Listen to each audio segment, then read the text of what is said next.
Hey everybody, how's it going? My name is Ryan here with Lorcana, and I'm here to bring you round 2 coverage of our recent Battle of Alberta event. For those of you who missed out on the last episode, basically we had 3 of the major cities here in the province of Alberta compete to figure out who the best 8 players were, and then we had those 8 players on each team get together and have ourselves a little tournament to decide who the top city was. So this is round 2. We've got Anthony on the left from Edmonton against Blake on the right from Red Deer. So both players finishing up their opening hand, doing their mulligan, doing some shuffling here. I'm not sure who's going first here, but I believe Anthony is on Ruby Amethyst and Blake is on Amber Sapphire Heroes or support of some kind. I'm not sure. I know it's a unique build, but Anthony's starting things off. He's going to ink a goat and he's going to play a magic broom. So passes things over to Blake, who thinks carefully about what he wants to ink here on turn 1. Seeing a lot of sapphire cards in his hand there. So it looks like he's going to ink, can't remember the name, it's the scepter that gives support to something. So yeah, it looks like this is going to be a support deck of some kind, which is pretty cool. I've always wanted to see support and Alice specifically do really well. So Anthony considering his options here now that he likely has no idea what he's up against based on what he saw being inked, and the magic broom will quest for 1.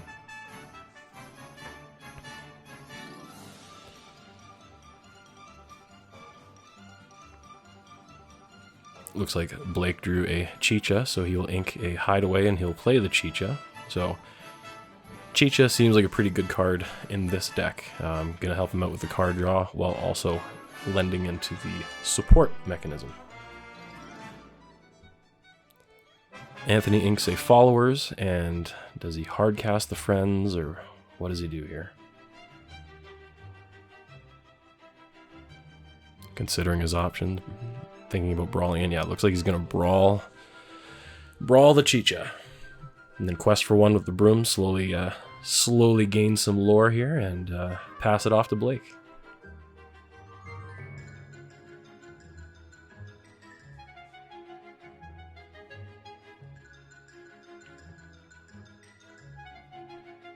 I love decks like Blake's where you play cards or you ink cards where your opponent has to stop and go, I'm sorry, that does what, or what is that? I've never seen that before.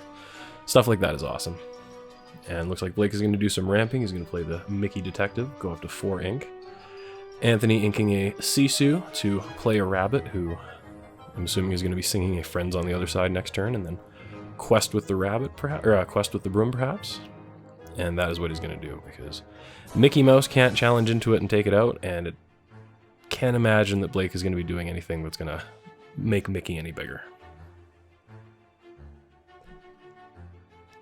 And it looks like he has Ursula, Eric's Bride in his hand, which, interesting tech piece in this deck. Doesn't have support itself, but an interesting piece, especially in the current meta.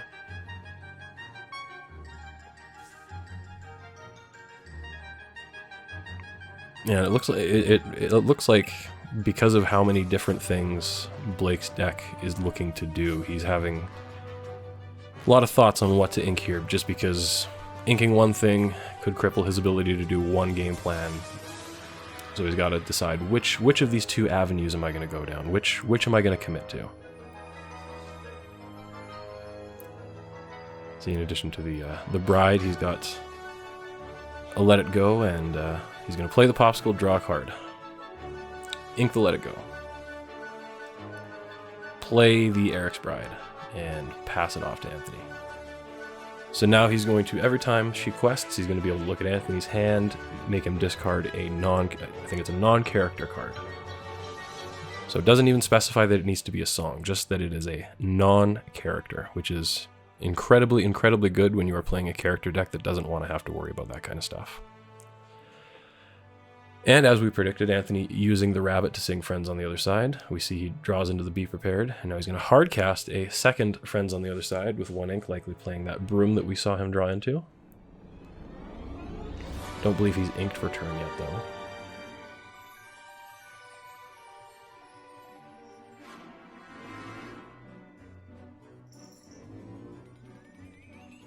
Looks like he's gonna quest the broom, potentially play another one to banish that broom and draw some cards. And yeah, that's exactly what he's gonna do. So draws a Chernobog follower, which promptly gets inked and passes it back to Blake. So Blake is going to be able to quest with that Eric's Bride. He's going to be able to get rid of that Be Prepared that we saw Anthony draw into. So again, Blake has an interesting level of control here. I think Vanessa's a 1-5 or a 1-4, something like that. So doesn't look like Anthony has the Fox or a Maui that Blake has to worry about. So he's going to be able to do that a second time next turn.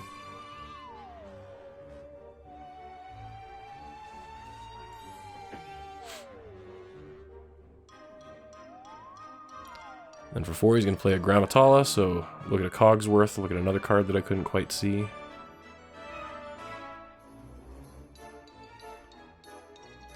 Puts 1 on the bottom.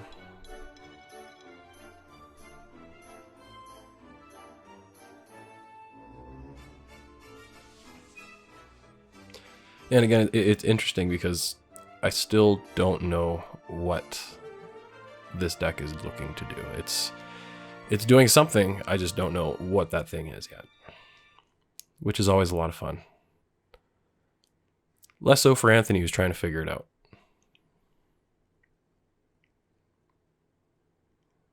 So it looks like Anthony drew into a Lady Tremaine. Great card right now, considering everything has Ward.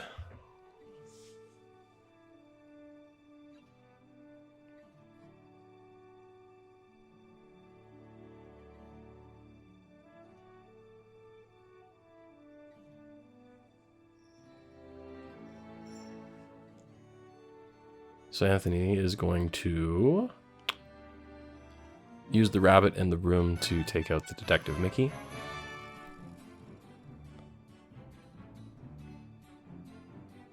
And it looks like he's considering playing that Lady Tremaine to force a sacrifice out of Blake here. Oh, so he's going to go with the Medusa. That way he gets to decide to get rid of the Eric's Bride.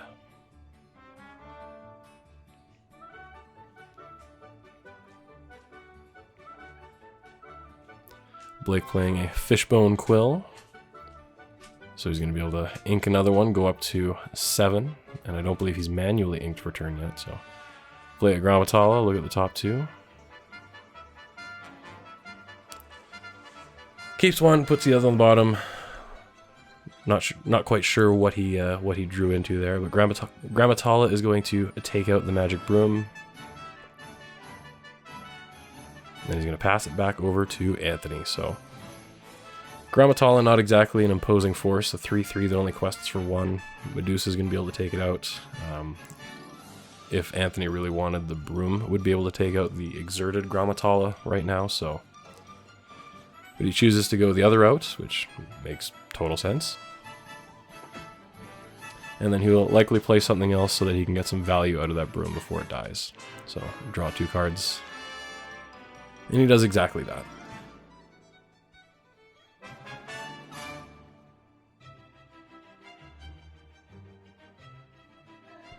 Inks a goat, and does he manually play the Friends? Yeah, manually plays his second Friends, 3rd cast overall, so only the one left in his deck now.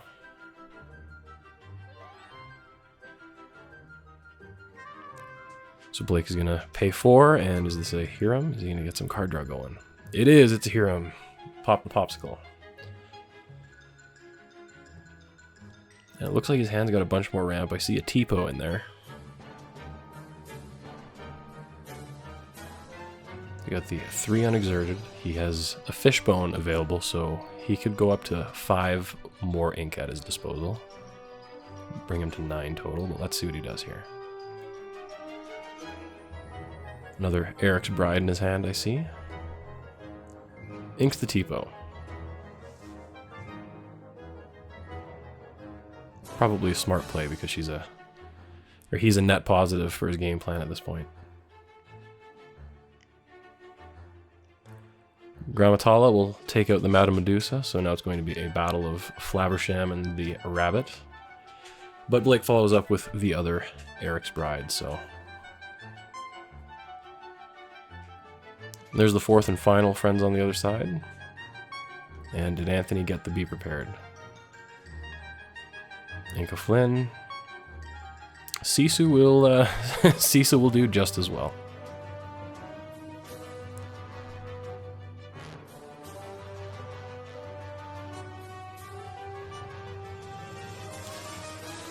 And so outside of a Bosses on the Roll, Minnie Mouse, and Let It Go, I'm not sure what Blake could be running to deal with that Sisu. Maybe a Hades? Oh, there we go, Bosses on or World's Greatest. My apologies, not Boss. World's Greatest Criminal Mind.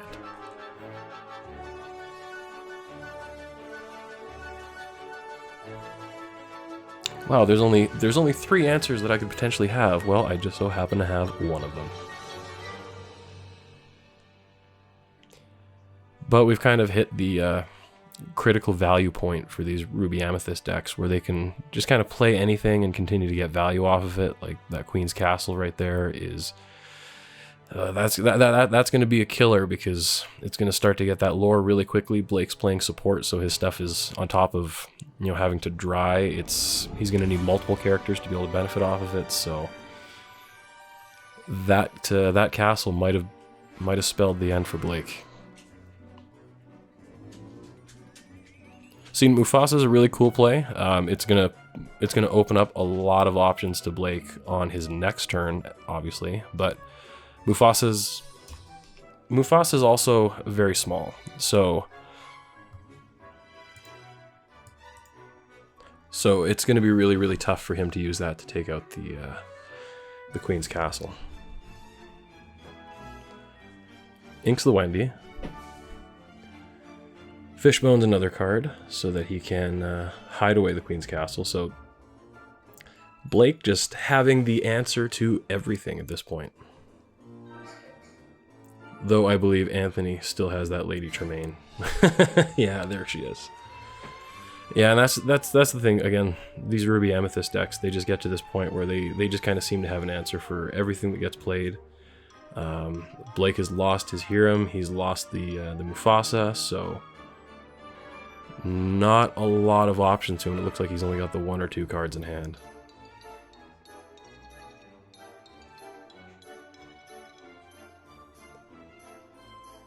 Anthony inking a fox, playing a rabbit, getting some more card draw, and putting out 1, 2, 3, 4, 5 lore on the board, so he'll be able to go up to 14 next turn, 15 with a goat bounce. Blake chooses to Let It Go, the Tremaine.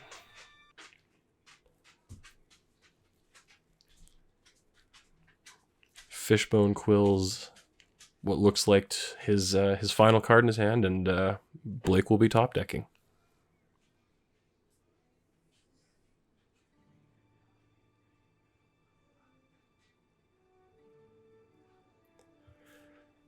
So, scary place to be against Ruby Amethyst with a goat on the board and 11 ink available to them. Yeah, so Anthony goes up to 12, and what does he have up his sleeve?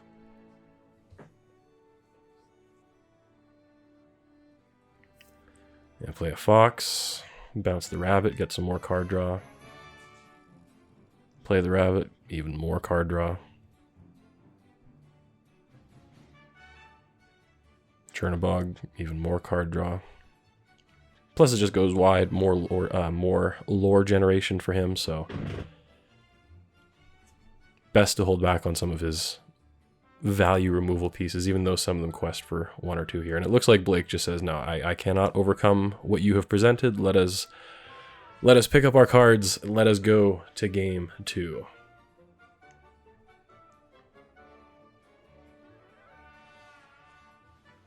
Yeah, these Ruby Amethyst decks, again, they are just so consistently good. You know, that bounce package of snake, rabbit, fox, and goat it's been doing its thing since set 2, and it doesn't look to be stopping anytime soon.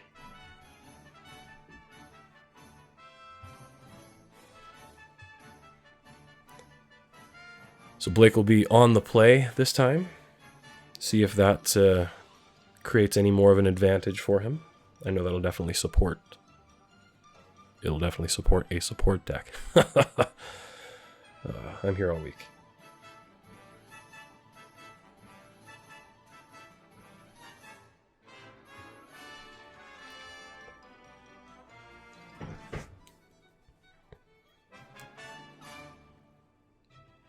So both players will offer their decks for a cut. They'll set them down, and they will draw their opening 7 to see what their first hand is going to look like.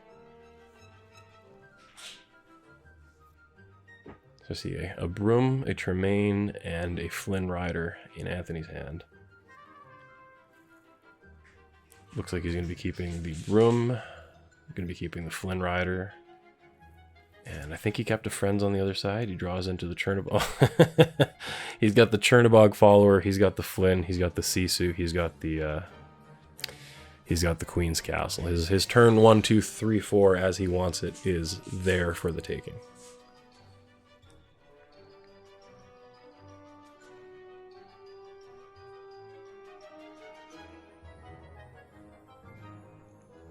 So see what Blake does to start off the game here. Inks a Grammatala, goes into a Popsicle, draws a card, off to Anthony, who is likely going to be inking the Broom to play that Chernobog followers. Or ink a follower to play a follower. That also works. So yeah, we could kind of get quiet during Anthony's turns here because we know what turn 2, 3, 4 looks like.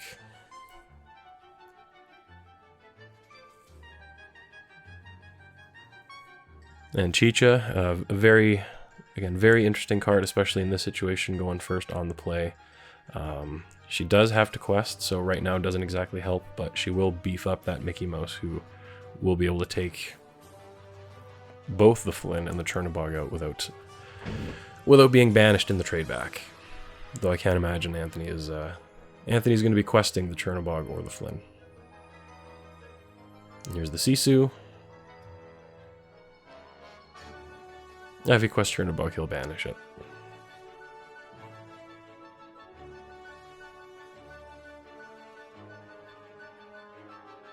And it looks like he'll just pass the turn. Happy gaining the lore off of Flynn with Sisu, and then seeing what the next turn brings. And then Blake on turn 4 will be going up to, or has the potential to go up to 5 ink. And he does it there with Mickey, so he can manually go up to 6. Just continues to make me look bad with my assessment of his ink ability, because now he can go up to 7.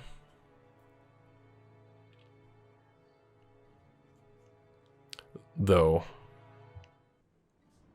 is that what you want to do when you've got a cheat out? I think you kind of want to hold on to that a little bit, because it looks like he's got another 1 jump in his hand there, as well as another Mickey Mouse, so... No, and he chooses to manually ink the Fishbone Quill, and then passes it over. So Anthony will gain some lore off of the Flynn Rider and the Sisu.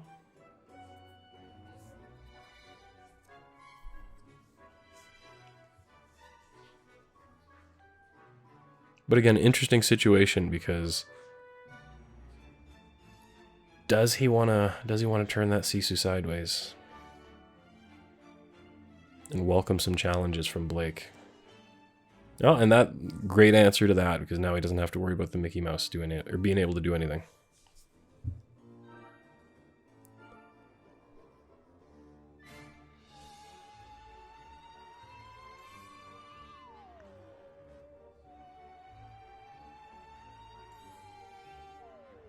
Really thinking about questing with those Chernobog followers again there, and he ultimately chooses to pass the turn.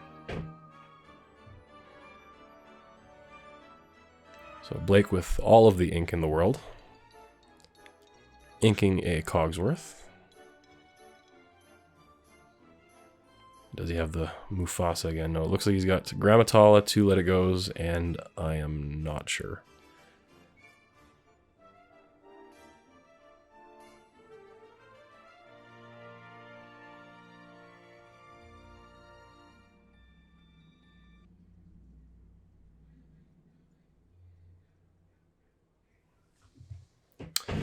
Ah, yes, I recall. He inks the Cogsworth, and then he wants to not ink the Cogsworth, and there was a judge call on this, so...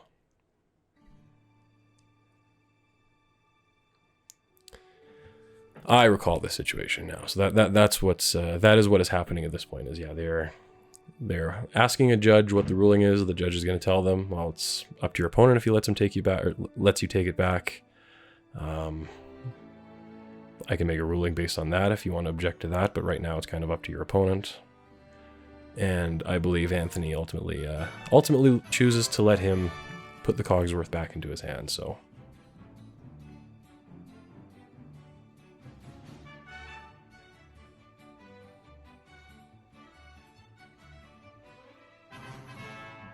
And he chooses to leave it out and play a Grammatala. So now every time he puts something into his inkwell, he is going to gain a lore. But if I'm not mistaken, Grammatala can also be Medusa'd. So Anthony at 4 ink, going up to 5 this turn. So she's at least got 1 turn of being able to do some fun stuff. But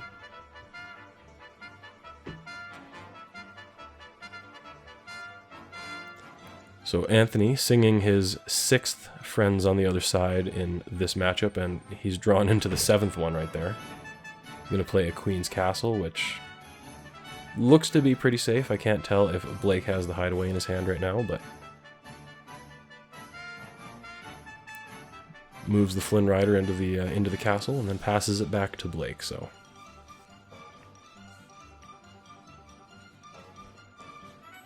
oh, there we go. The Hideaway again.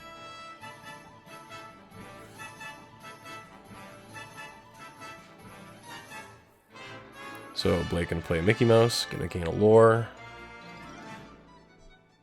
And then does he play the Tipa to gain some more lore?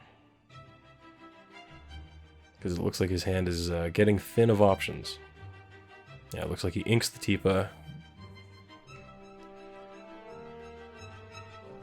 Ah, so Grammatala is a 4, so she cannot be Madame Medusa'd.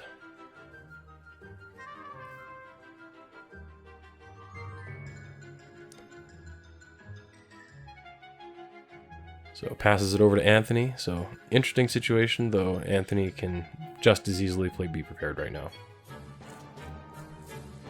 Which, yep, sure enough, he has in his hand, and I assume he's going to play because that's the only reason you turn your Flynn Rider sideways.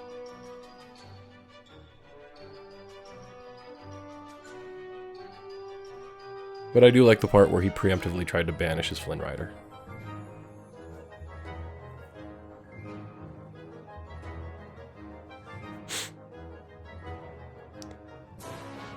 And then passing it back to Blake, so Blake without any sort of play that he feels comfortable with, passing it back to Anthony. So Anthony's got the Flynn Rider, he's got the Lady Tremaine, and it looks like he's got a couple of locations in his hand. Dropping a goat, dropping a Flynn, and comfortable with the lore that he's likely to gain, because goat is not a goat is not a weakling. And we see our second Mufasa of the match. 2 cards are going to go back to Blake's hand here, and then all of the others are going to remain exerted.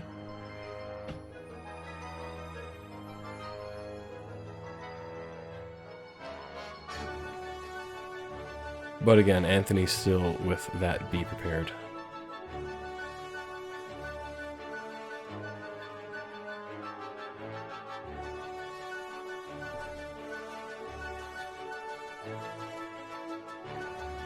Or sorry, no, he played it, my bad.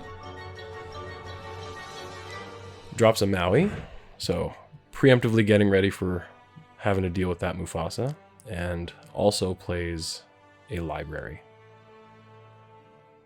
So gonna start to get some, very slowly, but he's gonna start to get some lore with that, and he's also gonna be able to get some card draw once he starts moving some of these characters into there. But Blake is in a position where he's going to be able to have some pretty monster turns. Card draw will be the issue, though, because he'll be able to basically play out his hand as much as he can, quest with Mufasa, ready his ink, and then play out the rest of his hand.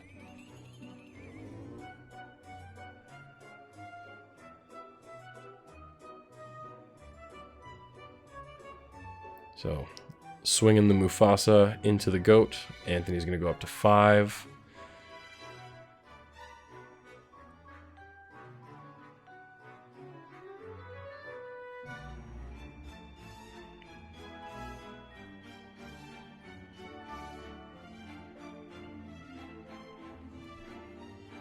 And it looks like he's got the Eric's Bride and another copy of Let It Go in his hand. Tipo gonna quest taking him to 5, and then he's gonna pass the turn.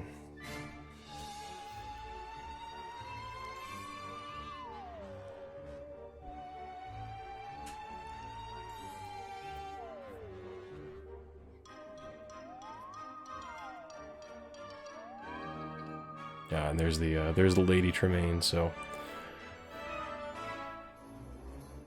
both games now, Lady Tremaine has been the one to throw Mufasa off the cliff.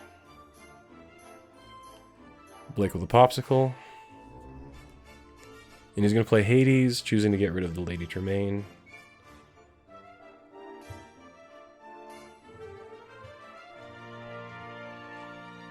And it looks like Anthony has a goat. Looks like he's got the Queen's Castle in his hand, so goes up to 10 lore here. Yeah, and there's the Queen's Castle. Now he's going to start moving some things in here. So a bit of a tough spot for Blake here, because he's got to answer to these locations now, and I know he's already played the one copy of Hideaway. I don't know how many total he's running, but yeah, tough spot to be in.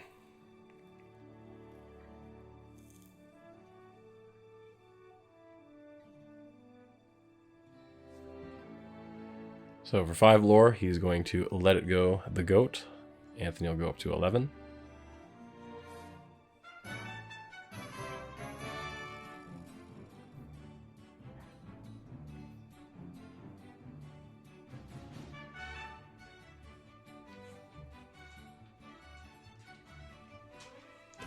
And then Hades is going to put 3 damage on the castle before Blake decides to play a 1 jump ahead, and then passing it off to Anthony, it looks like.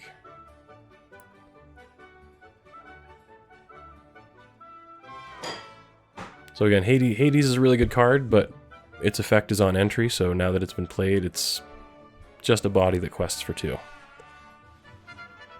So not gonna really help in terms of being able to deal with these locations, especially now that it's been Medusa'd. And Anthony will pass. He will gain 1, 2, 3 lore, going up to 17, and if Blake is not able to produce something that is bigger than the Flynn Rider creature-wise, so they're able to do that. So saves him for 1 turn. Anthony will go up to 17, quest with the Flynn for 18, or perhaps he has a goat and some bouncing to do.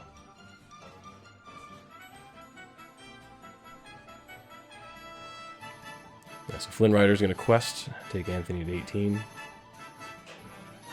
Play a goat, go up to 19. And he might not have the bounce target, but I think he's in a pretty good position to just pass the turn and say, I'm confident that you can't deal with this.